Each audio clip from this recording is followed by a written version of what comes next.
नहीं चालू है। हाँ वो तो नहीं चालू अरे तब ये अच्छा, सब में बोल एक बार। हाँ ठीक है।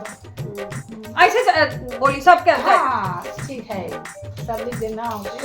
हेलो फ्रेंड्स, मैं सिखा सिंह लखनऊ से वेलकम करती हूँ आप सभी लोग का आपके अपने यूट्यूब चैनल दोनों बहनों पे। तो सबसे पहले तो जय माता दी फ्रेंड्स, कैसे हैं आप सभी लोग, प्लीज कमेंट बॉक्स में जरूर बताइएगा और अपना ढेर सारा प्यार दुलार आशीर्वाद दीजिएगा। फ्रेंड्स आज आप लोग के बीच में बहुत ही धमाकेदार एक गारी गीत लेके हाजिर हैं जो कि मंडप गारी गीत है। कैसा लगेगा अपनी राय कमेंट बॉक्स में जरूर शेयर कीजिएगा। मेरी रिक्वेस्ट आप सभी लोग से, प्लीज वीडियो को फुल वॉच करिएगा फ्रेंड्स, वीडियो को इसके बिल्कुल मत करिएगा वरना आप सभी लोग को इस गीत का आनंद बिल्कुल नहीं मिलेगा। तो चलिए इसी के साथ वीडियो को आगे बढ़ाती हूँ। एक बार प्रेम से बोलिए जय माता दी। भैया अब प्यार आशीर्वाद है, बिल्कुल कंजूसी ना करा, इतना ना करा, इतना करा आशीर्वाद करा भैया सही में हाँ बहुत परेशान हुई है हम बच्चे। ये पे ना हो जा सारी। हाँ ये मौका करना हरि गए सो पड़िया रामा भारी गए सो पड़िया हरि गए सो पड़िया रामा भारी गए सो पड़िया अरे फल नारियल वाठी बारी हाँ सीताराम से बजो यारे फल नारियल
प्लीज कमेंट बॉक्स में जरूर बताइएगा और अपने ढेर सारे प्यार दुलार आशीर्वाद दीजिएगा। मिलती हूँ नेक्स्ट वीडियो में, तब